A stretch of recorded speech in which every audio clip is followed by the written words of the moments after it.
Welcome back, my friends. We're here with our second series of the day in GitGud Limited EU. My name's Bullskunk alongside Bolter. We're headed to the intermediate division. This is 3,000 to 34.99 SR.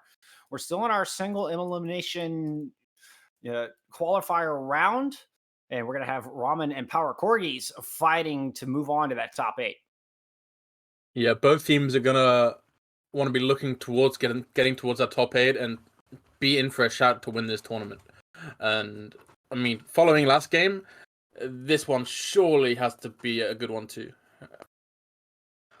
But yeah, if that last game's anything to go off of, no doubt, no doubt. Both these teams coming in 1-0. Unlike the last game, both these teams have played their first round and have fought their way to make it into round two of our single elimination side of our tournament. Ramen coming in as your second seed, taking on Power Corgis, who are the 18th seed. So by numbers, Ramen should have the advantage here as we take a look at their roster. You're going to have Karabi and Lyle in the DPS lineup, putting down the hurt as Yi and Luna will be your tanks here today for Ramen. And then we're going to have Aya and Milk keeping the team alive. Yeah, I mean that team looks good to me. I'm just wondering what we're gonna see. I mean, are we gonna see more rush comp like we did last game? Who knows? I mean, they have Ball Hog written as their favorite tank line, so we might be seeing some poke pick comps coming out from Ramen. But on the side of Power Corgis, you're looking at Luau and Raccoon in the damage role, with Future and Navarro will be up front, keeping the team alive. And you're gonna have Budget with we're gonna have a little bit of a sub. You're gonna have Mind Guys in for Snow Wolf playing that flex support. Yeah, and is this guy gonna be able to come in and be able to do the job efficiently? I mean, I'm not sure how much he's played with the team, but we're gonna see. And this team looks like it's more of a fan of Brawl, maybe with a Genji Widowmaker. I Bit mean, more of a traditional comp, but yeah, both can work. we'll see if that's what they actually run out of the gate with. I mean, we saw a lot of May McCree in our first round. We've seen a lot of May McCree kind of across the meta right now.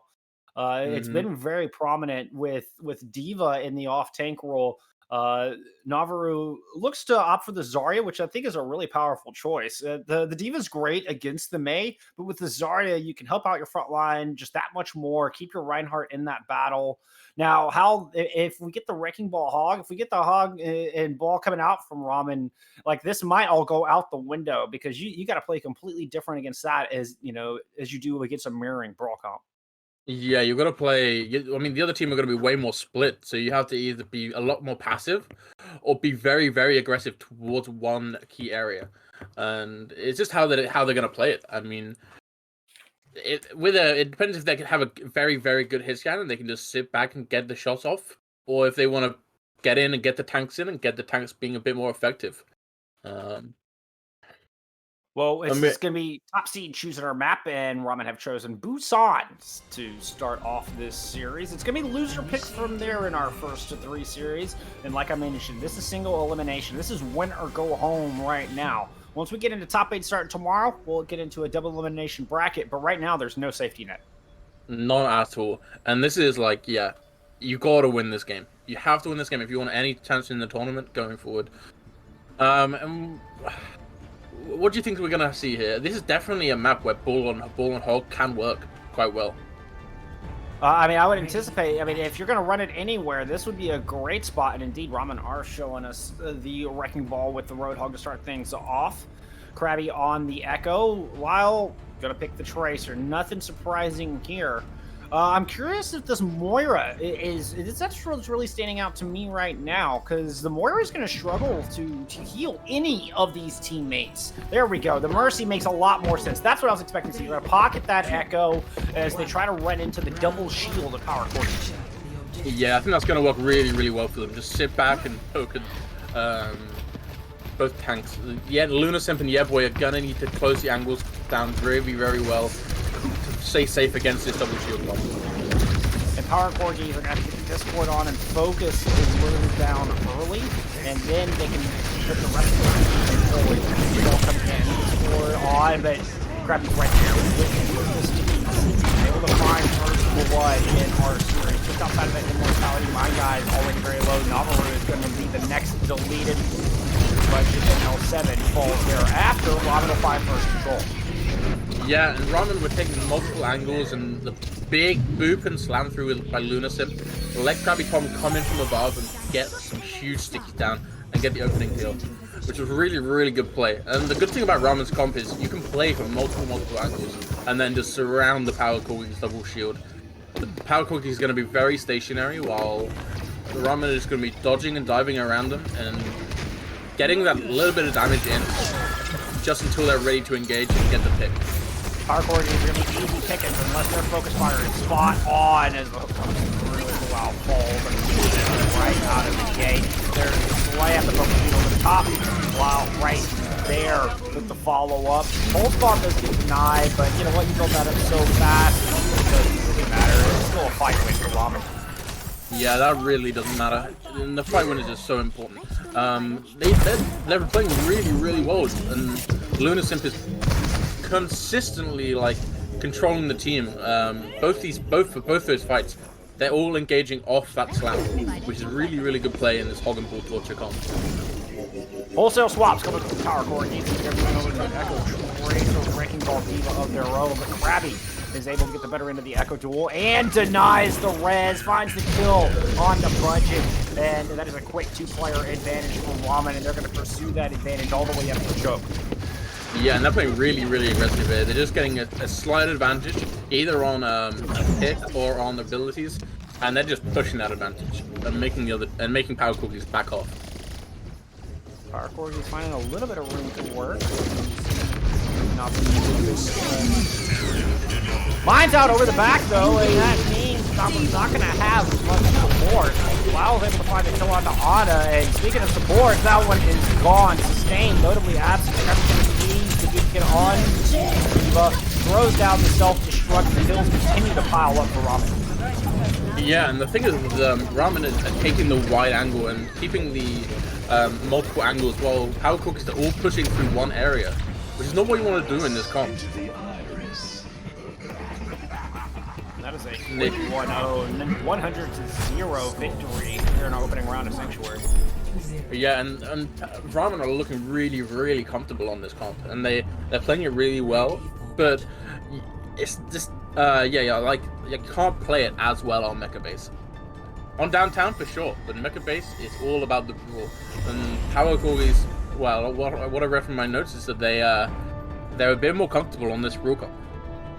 So let's see how Ramen match up against it. Yeah, and we're gonna get the Reaper May from Power Corgi. Oh no, the Sim's just gonna get him out the door. I imagine Luel's gonna go back to that Reaper. Yeah, that makes sense. And we're seeing a Junkrat on the side of Ramen here, and having a Junkrat early on, especially in this high ground area, is really, really dangerous. Power Corgi can survive the spam and close the distance. Maywall is not going to catch anybody on the other side of it. Ramen just going to rotate around that center pillar and keep the pressure down as they chase Power Corgi all the way back, using that immortality field to stay aggressive, keep the pressure on.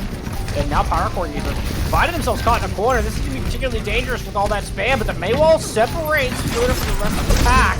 Milk goes down, Litter goes down. Quick 2 kills, well played for Power Corgi as they're able to bend but not break. Pull back, find the opening, find the kills.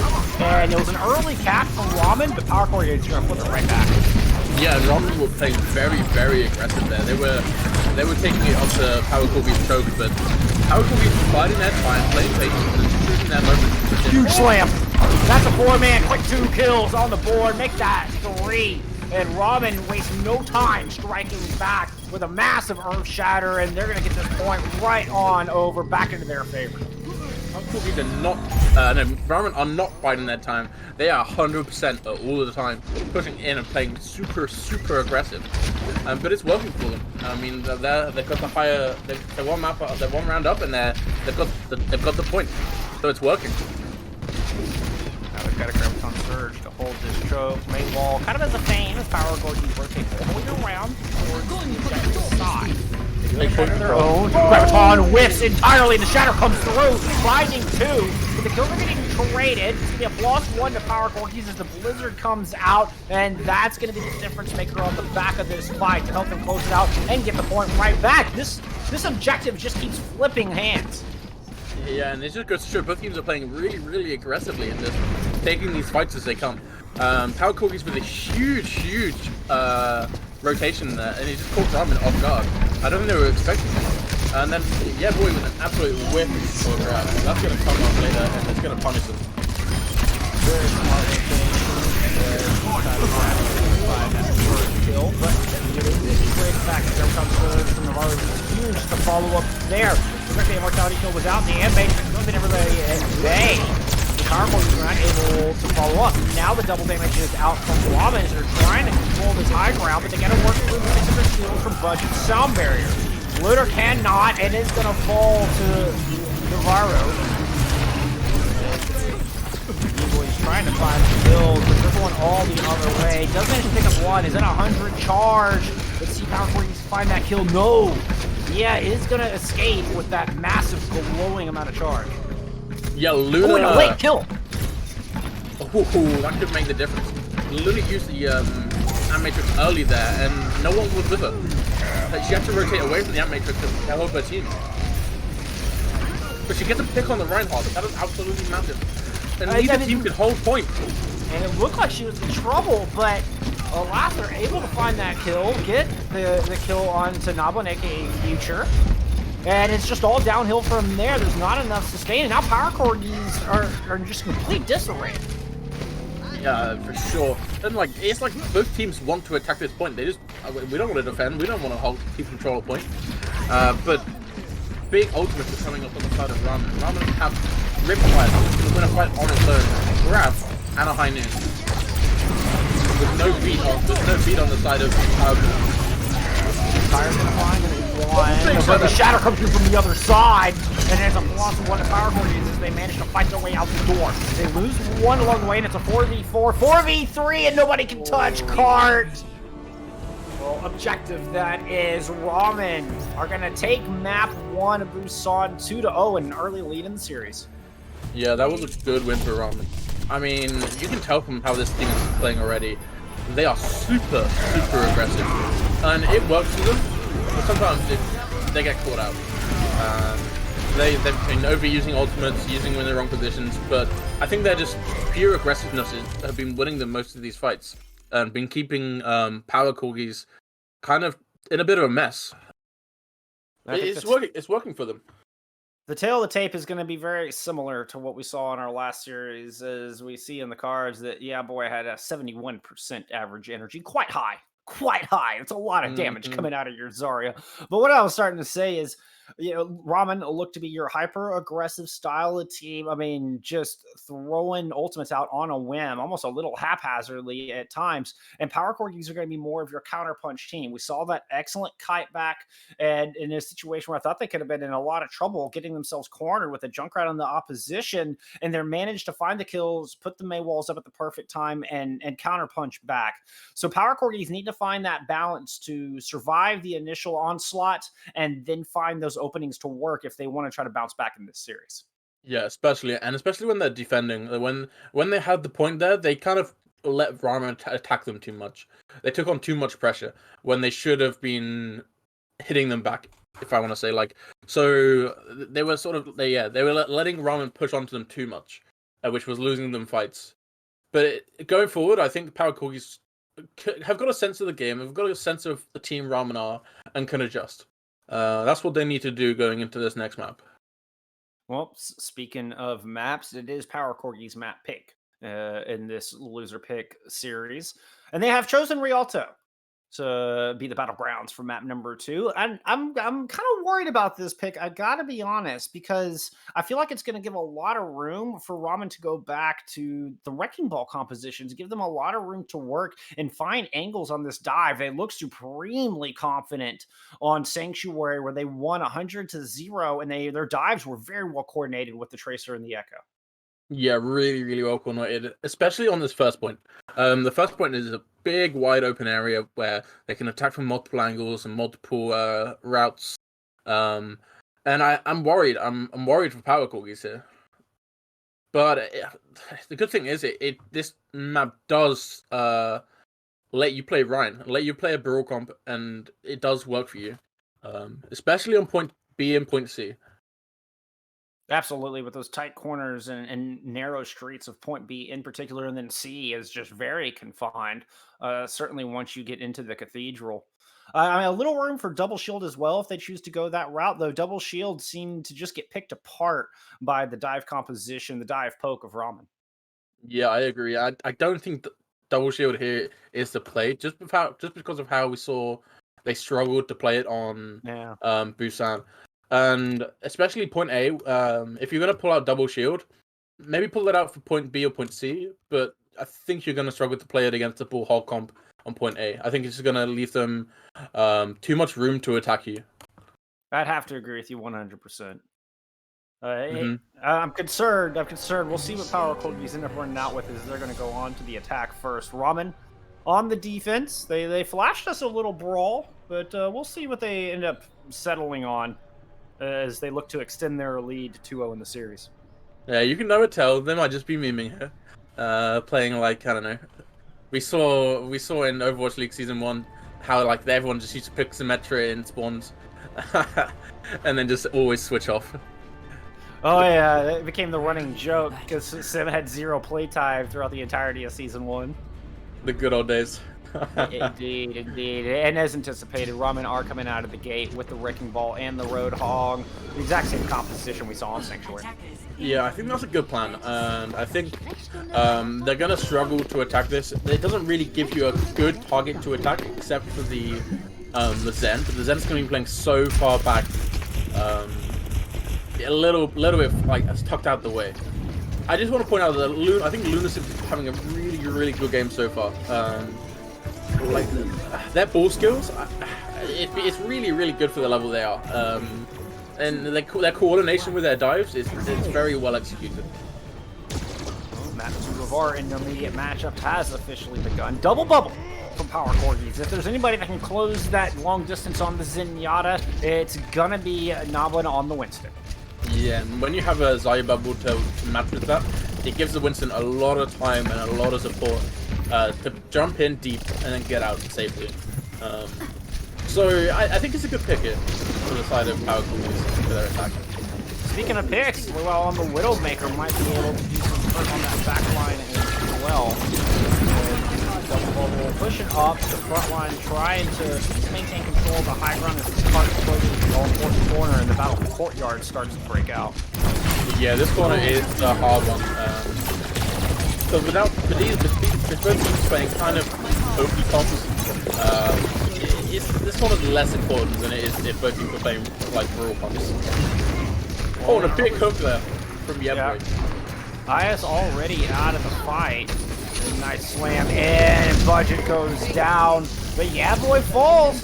The hog out of the picture as the ball's the next to get focused, but Lyle right there to save Lunar and taking down Noblin instead. Winston gone. Navarro's not going to be able to escape with that charge as Krabby finds a pair of kills. Yeah, and that's really good play. They just closed down onto budget ML7 as soon as they saw they were low. Lunasim, I don't know who's calling to them, but you can see that they're all working off Lunasim's dives, and it's really good play with this comp. They're giving a lot of support to the Echo, and they're letting them put in all this damage, and it's working very well for them. As we get swaps coming through from Luau, Navarro, and Noblin going over to Ball Hog. Budget also going over to coming off of that rig right here. Finds an early pick, Luau answers right back. Krabby's able to find one as well, but it's the Mercy absent. It's a +1 to the defense, but it was an important kill for Power Corgis. They're not able to take advantage. Krabby's going to throw down the duplicated whole hog just to make sure of that. Yeah, I would say not needed, but Krabby is charging this duplicate very quickly, so it doesn't really matter. And with a hog to charge it on, he should be fine. Well, it's a dangerous proposition switching the point that they did, because the Volt economy is firmly in the favor of Ramen. Power Corgis did swap in time to where they should be able to build up some ults of their own. They need to find a mid-fight kill to open this thing up. The Valkyrie Alpha, okay, lots of healing, a lot of damage. The Deadeye is eventually wow. That one's not going to find much. Lunar drops the mines over the top. A ton of shield in the process. He's going to use that to push and try to punch the backline. Yeah, only able to find one. It's a nice hook. They're in from the Varu, but not able to find the kill on Krabby. Now the Nano Boost is down on Navaru, on that Hog. They're trying to punish and will punish. Yeah, boy, got caught out in the back. Why the ball was putting pressure onto the backline, but with the help of Raccoon, Mind Guys is able to stay alive. Mindku strikes back and finds the kill on the Krabby, and Power Corgi finally gets some room to work on point A as we get a little bit of a pause. Nah, well, I think that was a really, really important fight for Power Corgis to win, not just because it was last point, but because they weren't all the way up in ultimates. They hadn't fully reached their 100% for the ultimates yet, and they're coming into the next fight with a good ult advantage. Oh, they overcame a massive ult deficit on that fight. There were 4 online with 0 check marks available for Power Corgis at the start of that fight.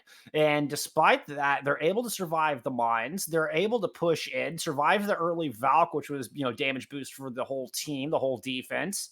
And not only did they win that fight, but like you mentioned, now they're the ones that are up in the economy. Exactly. And we saw the nano boost go out onto Navaru, and he didn't get a whole ton of picks or anything, but it gave them the frontline pressure they needed to push Ramen back and make the space they needed to win this fight. Well, they're able to get Yaboy with it as well. No, yeah, true. And it worked for them. It was really, really good play, I think. And you don't always have the best nano boost target in a comp like this. Hog is probably the best one, and it worked for them. Yeah, like I said, it made the space, and they got the opening pick they needed from it. Well, and that's the other option. I was talking, early on when they're playing double shield about focusing down the ball so that they can focus all their attention forward. But now that they've mirrored the comp, that win condition has changed. If you can kill the opposing Hog, you break down the front line. The Hog is the one kind of holding down the fort and keeping your support safe. Once that Hog is gone, you have room to move forward. Your ball is no longer threatened by that hook, and you have some space to work. So with that early kill onto Yaboy, they were able to focus down the rest. Also some great protection from Raccoon, keeping Mind Guys alive as that first cap does come through. Yeah, 100%. And I think Manga. I think playing.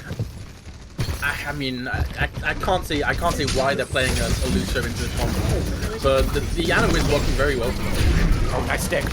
Oh, very good play from Raccoon there. And the res has come through, but that's just going to make guys think twice about that Zenyatta pick. Luna goes down, but so does Navaru. Mine's out right under the archway there from Noblin, and then both teams just kind of fall back to their respective corners. Yeah, sure. And this high ground descent isn't as vital to hold with this comp. Oh, nice. Oh, very good play. That ult is the pile drive coming in, and you can see the duplicate was right there with it. Looter is eventually going to fall, and Krabby's not really finding much value. He does have the duplicate Deadeye. We're going to get the 2. No, another nicely! Mind Guys with 2 perfect sleep starts in this fight. Even in the edge, as Raccoon wins the Tracer duel, now Power Corgis are in full control. We're going to get around the corner of death, utilizing the nano boost onto Navaru to push in and find the cleanup kills. Yeah, like, I thought that was going to be a huge play by Krabby Tom, but he gets left at the last second, and then he got caught in no man's land. We have another pause, but Krabby Tom gets caught out in no man's land and gets picked by Luau. And it just lets them get that opening pick, and now they can push forward without being scared of the flashbang. Oh. And sorry, from the Echo, sorry. And the Echo is just so powerful on this map. With the rooftops to glide over, you can just stay in the air constantly. Lunar gets DC'd was the cause of that pause, and Lunar was close to those mines, if memory serves me right. But it's an interesting, going back to that matchup you're talking about, Luau on the McCree versus Krabby on the Echo. The McCree doesn't always have the range. I mean, you can take care of the Echo when they try to come in and focusing beam, but I feel like the Echo would have the advantage, particularly with the geometry of this map, like you're referring to. Yeah, for sure. Especially when the Echo is pocketed by Milk the Mercy. And I mean, the Mercy's players don't get enough love here, but Milk is doing a really, really good job with Krabby, keeping him alive. Every single time he's been flashed or stunned or he's been pressured, Milk has been there to give him that extra little damage boost, no heal boost that he needs to survive and get out. And yeah, I think Milk's playing really, really well on his Mercy. I think it's also indicative of the plans for both teams. Ramen are really counting on the dive aspect of their composition to go in and punish the back line. We saw how coordinated they could be in map 1, where I think Power Corgis are more focused on the front line war. You've got the McCree there. You're using budget on the Lucio to speed Navarro in on the Hog, as well as the Nano Booster consistently going on to Navarro as well. So that tells me that they're more focused on keeping that Hog in that front line in the fight and trying to just kind of muscle their way right down the middle, while Ramen are trying to circle around and dive the backline targets. And it's been of a back and forth, but right now Power Corgis are in prime position to pick up this second point. Especially with the ultimates online. Took a look at that. 4 ultimates, including a beat. Looking really, really good for Power Corgis. And the thing with we're playing with the Hog and Bull, and the Bull is just knocking people into the Hog, and they're looking for the knock into the flashbang or the hook to get picks, and it's working very, very well for them.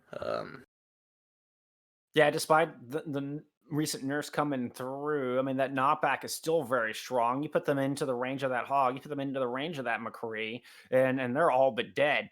And again, I mean, it just kind of goes back to a little bit of a style difference, a little bit of an identity that we're seeing from these two teams. They're even using their ball to try to knock people into the line of fire of the front line, while Ramen are utilizing the pile drive more to try to initiate these dives. Yeah, McCree actually has an insane range with his the distance of his roll and his flashbang. It's very dangerous. He can just dive forward, and then if he has someone healing him or a Lucio to speed him back, he can get himself into very dangerous deep positions and escape with his life. And when everybody knows the thick McCree, the 25 health buff, but don't forget about that roll increase that I think often goes overlooked, and something that yields itself to what you're talking about can close that gap even that much more efficiently to find the optimal range on the flashbang. So let's not forget that McCree is rolling a little bit further than some of us old vets are used to in Overwatch. It takes some getting used to.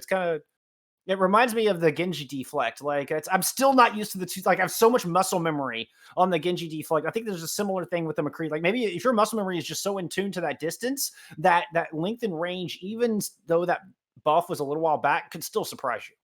Yeah, I totally agree. I mean, he doesn't roll quite as far as Bull, but he's getting there. maybe by Overwatch 2. We just see McCree just with like infinite somersaults. It's like flashbang. That's going to be on the skill tree. Quintuple roll from McCree. You just we're gonna have races between Wrecking Ball and McCree before it's all done. It's new mini game, friends. Keep an eye out. Come on, Jeff, please. we're putting our suggestions in now. This is gonna be the new Let Torb War Run. Let McCree infinite roll. Yeah, exactly. All right. Well, speaking of, we're going to keep this map rolling on along. And like you mentioned, late kills, as you can see in the feed, and ultimates online for Power Corgis as they get point B. Yeah, but they've got a long way to go. 3 minutes to cap this point. Point C is notoriously hard to full cap. Like how it's going with the ultimate advantage and the tempo, I have full faith that they will do it. Ramen making a swap, going over to what I like to call the rock and roll comp. Yeah, boy, going over to that Sigma. Nice flashbang. Krabby just narrowly avoids death as well. Pierce here with that shot, but not quite able to find the critical hit. Data comes out for the attacking team, but the rest of Power Corgis kind of resetting after that Transcendence. Yeah, and I think pulling out the Sigma is a very good idea. It gives your team more of a front line, and that's where Power Corgis are really dominating on the front line, and it just gives you a lot more sustain in that area. Nano boosted whole hog up front. Mines in the back.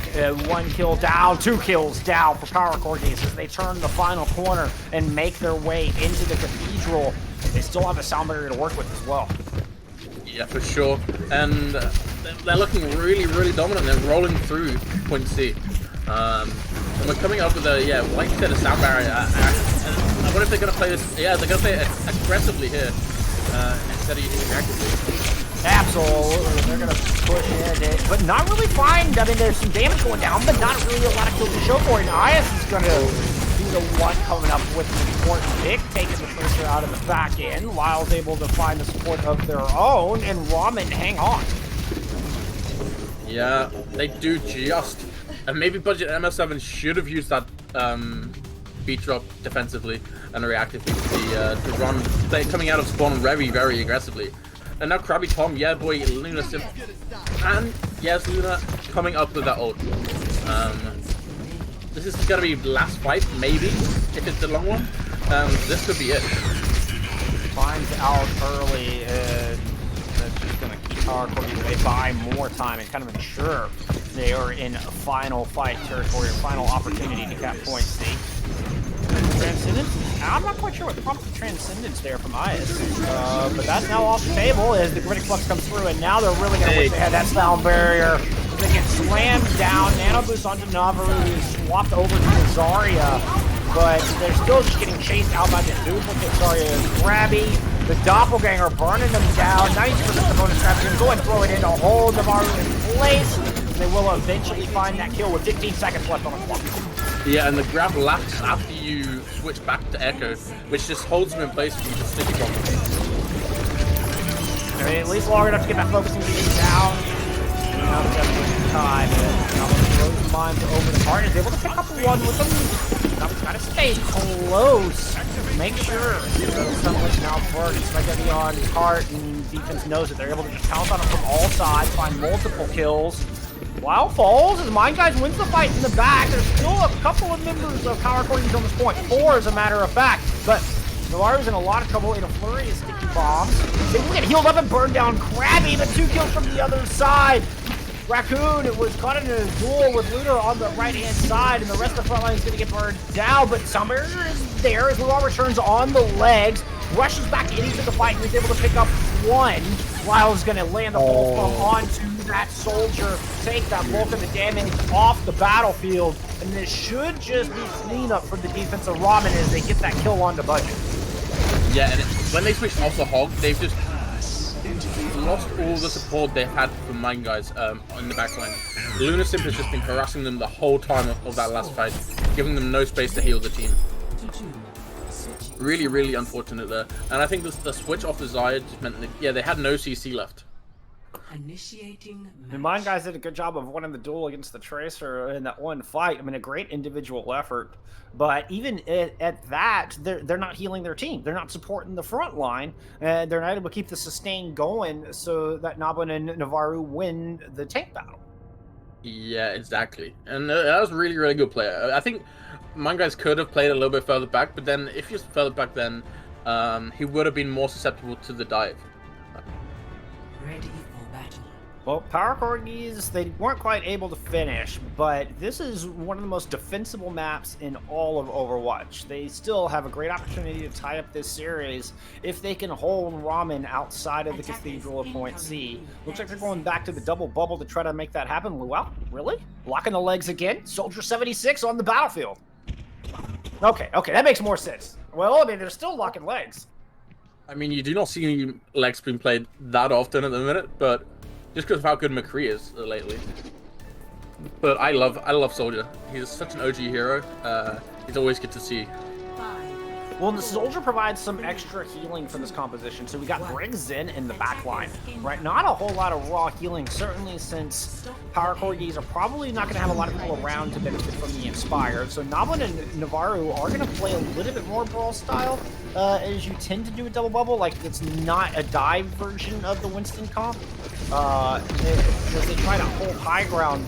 But with the Soldier, they do have that extra bit of healing to help keep the back line alive. A lot of raw damage, as you can see. Moat goes down early on Ramen's attack. Yeah, and I think with the soldier, you have a lot more. You're a lot more forgiving when you're shooting an echo in the sky. You don't need to hit all your shots.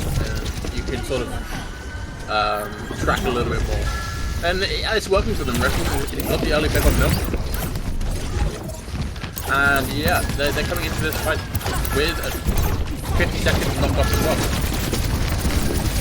That boy on this Krabby moves again, burns down the large. But trades are there. Krabby goes down looking into the soul with a little elbow. 4v4 left in the courtyard. As the res comes through onto Krabby. I wasn't sure they were going to get that one off, but Power Corgis just back out to try to reset and contest from the back point A. Yeah, and it's working really well. And they're creating so much space from Ramen here. And Power Corgis, I can't see how they're dealing with this as well as they were on attack. I think they're struggling a little bit, and I'm not sure if that's due to their comp or just how they're playing as a team. Well, they're certainly struggling here on the back of this defense. And the soldier burns down. They get a kill, but that gets immediately rezzed up, and that's the Mercy. The Mercy gives you that extra resale life. It allows you to make a mistake, particularly for Krabby, the mind out from the attacking Ramen. They're trying to push this final meter, but a Transcendence is there from Budget. And they're able to stay alive, find the kill on the Lyle, and slam the brakes on this card. I don't believe it. What a hole. Unbelievable. And I think Mind Guy switching to the brig there, it was absolutely huge. Like that brig in this choke, it gives you so much heals, and you can hit the enemies so easily, and you have so many areas to hide in and provide Aspire for your team. But we do have Echo copy up side of Ramen, and Krabby has been using them really effectively. And with Budget using the Transcendence, there's nothing to block against the incoming Flux that slams Mind Guys down flat. It was like a pancake. Large picking with no life to stay alive, and this will be point A coming through. Brig with the duplicate rally there just to armor up the team. Yeah, and it worked really, really well from Luna Sim leaning up to the point and just not letting any prisoners live. High class recognition, really, really impressive and dominant. And Ryo is just popping in and out and getting all these kills. No one is dealing with them. But they're still getting top progress. Navarro was able to find 2 kills, so that denies Ramen the ability to completely push up and hold this corner. So now Power Corgis can move back in, claim this high ground. Now they're going to try to drop in. Ooh, nice set of stickies. It's going to take Requiem out of the fight early. We're going to see a big pulse from here. They're going to save it. No, they're not going to wait for the combo. They're going to go ahead and throw it in. Well, tries to do the same. Neither find any value. Down a man, Power Corgis are forced to back up. And you can see Krabby trying to pursue, trying to get aggressive. Luna's going inside. She might be in a bit of trouble and is taken down. Found themselves in a small room and sit back to spawn. Now Power Corgis are going to turn their attention with Attack Visor onto the front line, onto Yeboy on this hog. And they're not able to find the kill. Yeboy using to take a breather to somehow stay alive. Krabby and Lyle are able to get a pick. And this fight is still really by mistake. Taken down, but the rally is invested from the defense, and that armor is just too much for Ramen to handle and will eventually turn the tide for Power Corgis. Yeah, they've held on just, but they have no ultimates left. While Ramen coming in with this with 4 ultimates with Hog, Fool, Mercy, and Zen, and that big ultimate is coming to this next fight. I think Power Corgis is going to have a real tough time holding this point. They're going to need a big play by one of them. Pull out the bag. And we're seeing that they're taking the high ground here. Oh no, never mind. They've dropped down. Mine's come out. Yeah, mine's out in the back, and well, just runs right into them. It blocks the base of the stairs. Wonderful placement on those mines. And yeah, boy's able to move in, find that kill onto Navarro. And I love this hog swap. Yaboy was able to survive that previous fight because of the extra sustain. If that had been a Sigma, Yaboy would have been down. As it is, Yaboy moves in, finds multiple kills with that Roadhog. He is just thirsty. He's just going into the backline and cooking everybody. Oh my god. And that's how you play Hog, ladies and gentlemen. Just really pushing the front line and playing aggressive. And now has an ultimate ready to go. Exactly. We have Transcendence on the side of both teams here. Let's see how they're going to use it. I wonder if either of them are going to use it aggressively here. Ramen are doing their math and they can. They're going out early from Power Corgis once again. As well as the Primal Rage. They need to find some kills here. Otherwise, the clapback's going to be very real. Tac Visor thrown in as well. 3 ultimates from the defense, and all they find is a Tracer. I don't know if that's going to be enough value. Ramen are going to be able to strike back with a vengeance. Yeah, they really are. They've been over-ulting in these fights.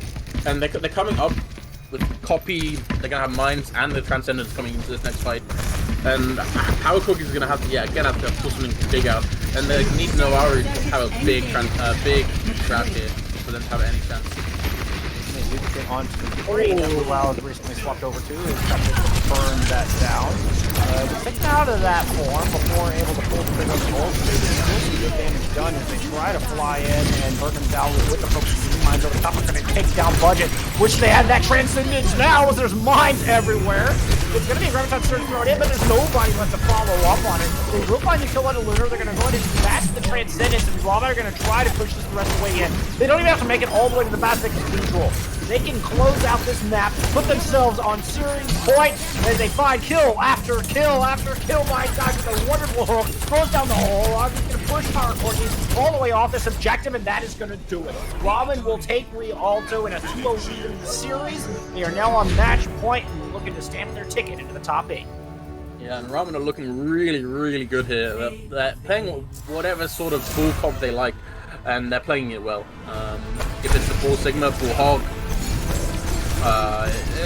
yeah, it's just working for them. And I think it's down to like Luna. I want to say it's down to Luna's sim coordination with Krabby Tom. They're diving really well together and getting the opening picks while Lyle is harassing the backline and not giving Budget ML7 any space to work with. Well, can Power Corgis unlock it? Can they find the answer to this Ball Hog or Ball Sigma composition? We're going to take a quick break. We'll be back on Hybrid to see if they can figure it out. Y'all stick around. Power Corgis have not been able to find the key to unlock the ticket to beating Ramen so far. Down 0-2 in our single elimination qualifier round of GitGud Limited. My name's Bull Skunk, back here alongside Bolter. Bolter, what can Power Corgis do? We've seen 4 very distinct compositions in 2 maps. What do you think is the answer as we head into King's Row? Well, we know Power Corgi's preferred comp is Brawl, and it's King's Row. Everyone knows King's Row is a Brawl comp map anyway. Rhine Zaya, Rhine Hog, Rhine anything. As long as you're playing a Rhine. I think Ramen are going to have more of an issue playing Bull Hog and Bull Sigma into them than King's Row. So I think this could be Power Corgi's 7 Grace. We'll see though. And was their map pick? Have they chosen wisely? Yeah, exactly. But I think it's going to be a very close match. We've seen the Rialto map, and it was very close. So you've got to say they have a chance. Well, they definitely have a chance, no doubt there, And I mean, they're still the 18th seed taking on the number 2 seed. Definitely underdogs on paper. And well, I mean, they're gonna win 3 in a row if they want to keep their tournament hopes alive. As Ramen will start us off on the defense as we head into jolly old England. Yeah. They have to get a reverse sweep here, but we've seen it before. I think everyone has. You've seen reverse sweeps from low seeds teams beat absolute giants, but they've got a long way to go. And I think this could be the map that does it. If there's any map that they can turn it around on, it's got to be King's Row. Ready for battle. Ramen look like they are going to bring out a little bit of brawl. We'll see if they are as apt in this composition as they are with the Ball Hog. We're going to get Ice and Milk on Bap and Lucio, respectively. So opting with the Bap variation, more damage, a little bit less healing, but you do have that all-important Frisbee of life. Yeah, exactly. It's very important. And the timing and the using the Frisbee for the right tempo is very key. And they're playing a very similar comp to the one we saw them play on Mecha Base. Playing against Power Corgis, who are running that double sniper, attacking point A here. Yeah, we'll see if they stick with the double sniper if they're just looking for some early picks. Also going with the brawl, but they're going to go with Moira as opposed to the Baptiste on the defensive side. Also, Lyle back on the Ramen's defense, back on that Junkrat, like you're talking about. We saw that earlier on Control, or not Control Center, but Mecha Base. Putting a lot of pressure down. But Power Corgis look good on the brawl. Let's see if they can execute here. You can see them just building up their cooldowns. They're going to hit that amp speed. They're going to charge right in. Look for those early kills. Immortality field. Keeping Luna alive early. But Raccoon comes into the back. With this is able to find one. They can't keep Novelin alive through the fight. And that might just be the difference maker. Without the Reinhardt, Power Corgis are going to struggle to push down well. So they're just going to run in and kill her on the other side. They take her down, no more shields, no more German Crusaders left standing on the battlefield, at least momentarily. Yeah, boy, wins the Zarya duel, sending Power Corgis packing. Yeah, I don't know what that rollout was from Raccoon, but it was insane. The amount of distance he got, Jesus. But unbelievable. For running against Doomfist against a Junkrat McCree, that could be dangerous. You're going to have to play around that, and he's going to have a hard time no matter what.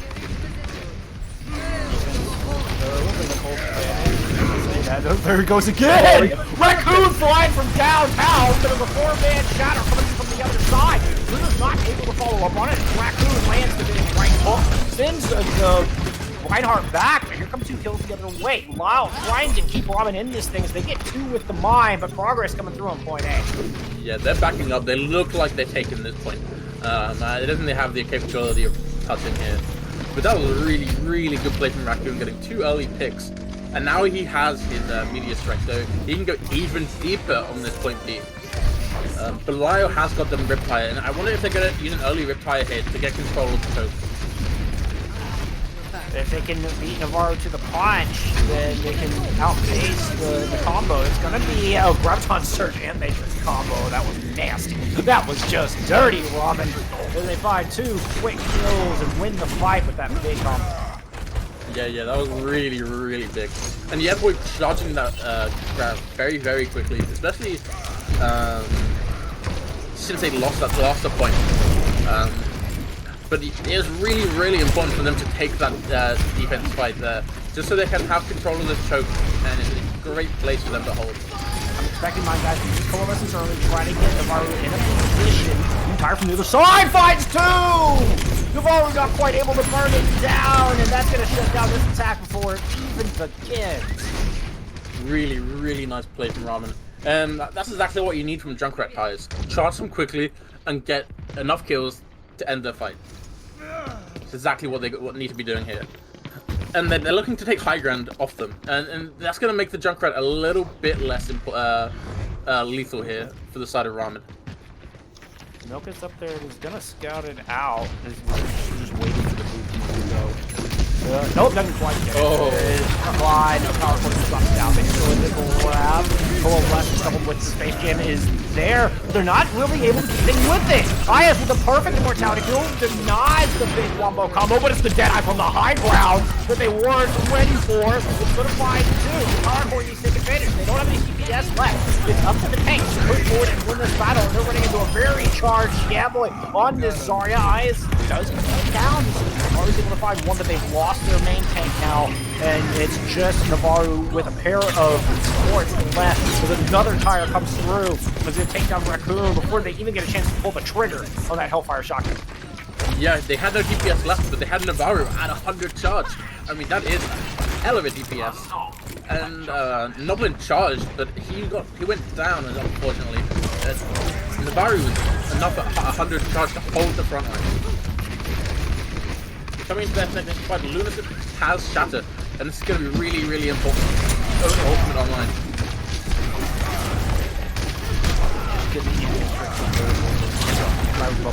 From the defense, that shield is cracking for Lavo. This could be just the opportunity. They know it. They throw down the Amp Matrix early, but Power Corgis' job of just tightening out of the way. They LOS the double damage. Just gonna fall back.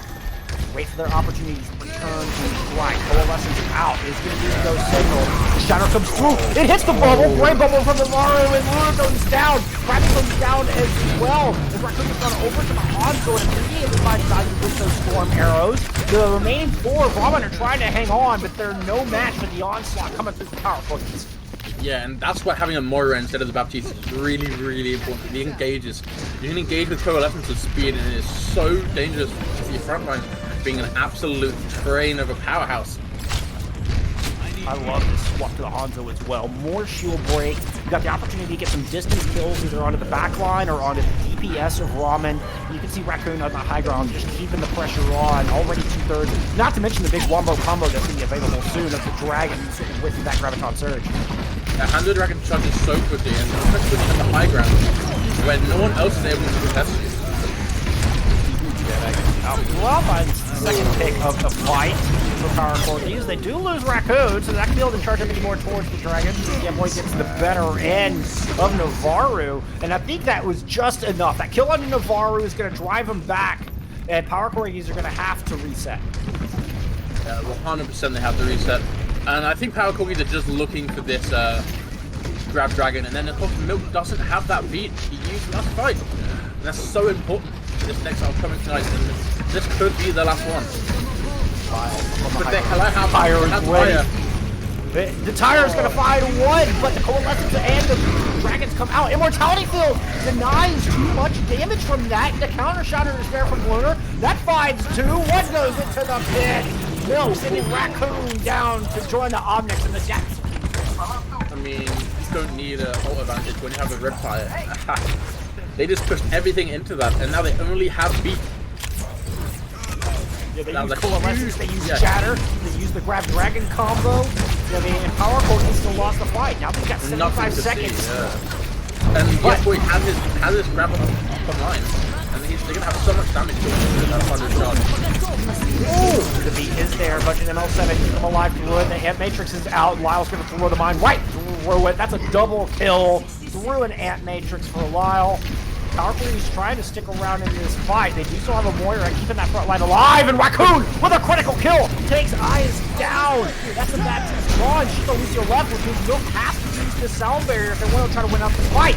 The Fire Strike takes out Lyle's tire. That's a big hurdle overcome by Corgis. And now they've got their sights set on the back of point C. Charging forward, Navarro is blowing like a Christmas tree, putting so much damage down. Immortality Field used. Shatter comes through. It does manage to make it underneath the shield, but Luna cannot find the kills. She goes down in the hands of Noblin, who is kept up by that shield. And now a huge advantage to Power Corgis as they try to finish off King's Row. Graviton Surge coupled with a nice headshot, and it's going to be the nail in the coffin. Yeah, I think so. Lyle pushes out to Echo, the last ditch attempt to stall, and Lunasim goes down on the full. No one. I think that's what she wrote. 6.2 seconds left on the clock. And I think really is that they just got overpressured and they took too much damage in those early fights, and they weren't able to back up and regroup. Raccoon with a key swap onto that Widow, the kill onto the Baptiste. That was the turning point. That's when Ramen's hopes went from we can do this, we can hold this corner to uh-oh, we don't have Immortality Field anymore. We don't have our primary source of healing anymore. And it was all because of a clever swap and a beautiful shot from Raccoon. And that's what you get from the Widow, especially on point C, is it the element of surprise. And if you get that first headshot, it's just game over. There's not much you can do. The enemy are going to be out of position, and just like, yeah, you can't really do much about it.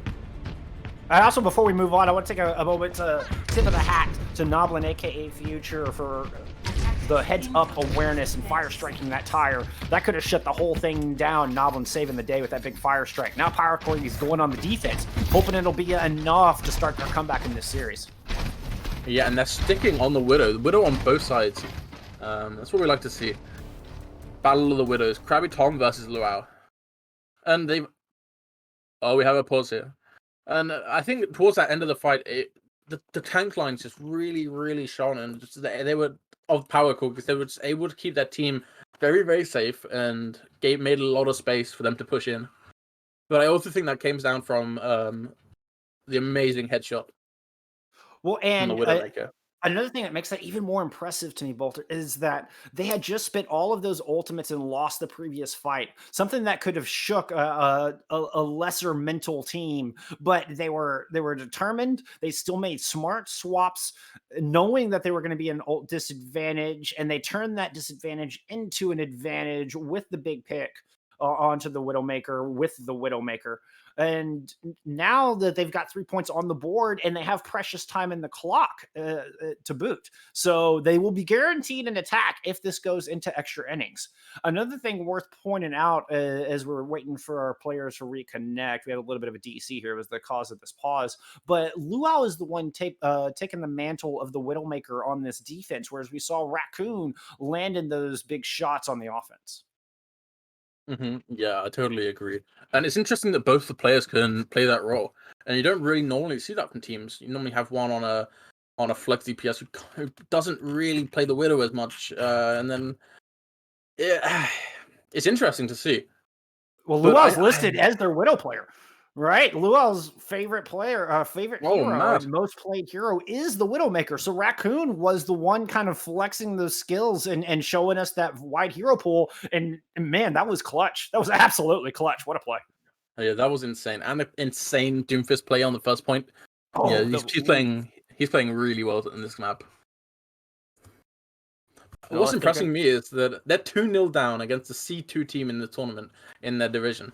And they have the confidence to come back like this. Like, this is really, really impressive to their mentality of this team. That's what I like to see. Heart. I think heart will win you games, and that was a perfect example right there.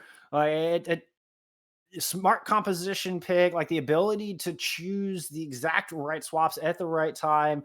I mean, good mechanics will go a long way, and an understanding of the meta will go a long way. But just having heart gives you that indomitable spirit to keep your head in the game, to stay focused and to never give up. I mean, that one power Corgi is that attack right there, and it could win them this map. Yeah, and it could keep them in the game. And that's just really, really important when it's in a single elim knockout, right? And yeah, I'm sure one of these players must have given a hell of a halftime team talk. They had the pep talk of the century there. I mean, we saw a pretty drastic change. Power Corgi struggled using 4 drastically different compositions in our first 2 maps. And, well, we talked about how they looked the most comfortable on Brawl. So far, it's serving them well. Sticking with it as they go on to the defense. Lyle is going to go ahead and go back over to that Junkrat as Luau with an amazing first pick right out of the gate. Yeah, that's what you need. And let's pick on the main support too. Sorry, the flex support. And honestly, that's the pick you need. To hold them in their tracks and take a bit of the time back down. 30 seconds knocked off the clock from that one headshot. Ooh, almost got the second, but the shield got flashed. Just in time. Space allow them to get a kill. While just sitting back behind the pack, you can see all just taking plays like a tornado, and Lyle just throwing mines and explosive AoE damage into the pack. Lyle is able to find one brilliant opening for Power Corgis to contest. Yeah, Power Corgis kind of forgot about Lyle there and just let him sit in the back and just spam damage onto them. Luckily, he didn't do too much, but that could have been very dangerous. Is able to find a little revenge because of that kill. That's what the defense is going to come through. It's Power Corgis trying to get onto the point, but Noblin dove in late. Immortality field is late, and with the main tank down, Ramen get the car out of the garage. And this is the start Ramen really needed, right? They needed to win the point A very, very quickly to have a good chance of capturing this. And it's really, really good to see that even after like Power Corgis say, yeah, we're going to take this to you, Ramen is like, yeah, let's show you what we have and why we're the C2 team in the tournament. And on display there is they punish the split spawns and don't allow Power Corgis to lead through. They're pushing up really high here and taking the space as they should be. Graviatom has his high noon and he's looking to go up high ground to use it. Sneaking around, sneaky going into the back. Ramen biding their time, letting Krabby get into that position. It goes down! Raccoon is aware, shuts down the flank, and Power Corgis is able to push forward. And Matrix out from both games, but Power Corgis have a shield in front. And they're able to utilize it better. 200 point Fire Strike is going to take IS out of the fight. Power Corgis hang on. Oh, Raccoon heard us, Bull Skunk. Ramen and Power Corgis coming into this next fight with a whole lot of ultimates. This next fight is going to be crazy. I expect to see 2 early grabs here. And Lyle with the early Riptire. Well, and that's really the kicker, right? Ramen have a very clean, direct follow-up to their Graviton Surge, while Power Corgi is going to be forced to find the kills on their own. They don't have a big Team White ultimate to throw into that Graviton. So, but still, it's going to be the shadow coming out from the defenders while the Graviton Surge is in the back, and Loader is able to move and find 2 kills in the Graviton Surge. Noblin's Shatter falls on deaf ear, despite putting them flat. Ramen able to get back on their feet and put the hurt down. And you can really tell that Ramen's shot calling and ability to play as a team is really, really good and really together. So they're picking their targets and following them very, very well. They were able to split up, and boy, split half of the team with the grab, and then they cleared up the other 2. So Noblin and I think it was a Raccoon. Yeah, it sounds right. As Noblin goes out early. My guy's late with the MO once again. Throws it out. It feels value. Just, I think, shocked, stunned by how fast Noblin is going to lead it. Sometimes it's late, but Krabby Tom responds with a 3-man Deadeye.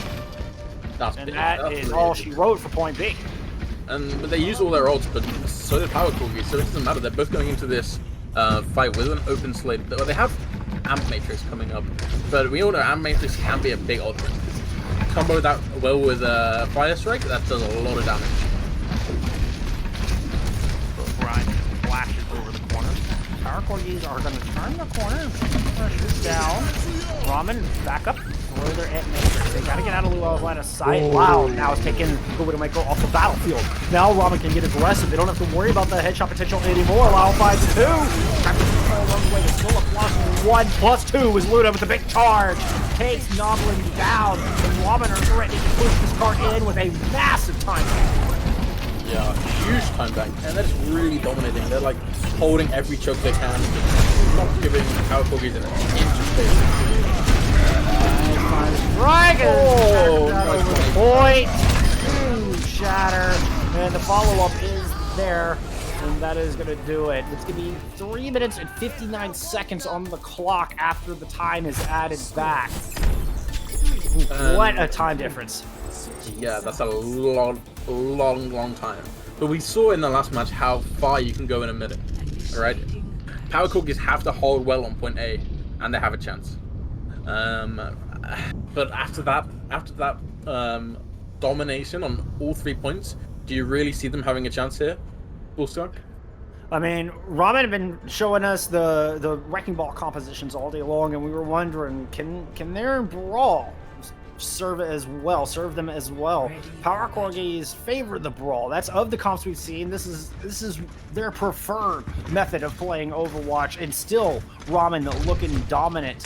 Power Corgis are going to go on the attack first. We'll see if they can utilize this 60 seconds. See if we can get a big Cinderella run from them as we head into extra innings.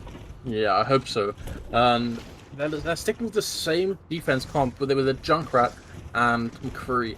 And it worked very, very well for them. I wanted to say that I was surprised they brought out the Junkrat on attack, but it worked for them, I've got to say. And the thing with the Junkrat, the Riptire just brings so much value if you can just get one opening pick from it.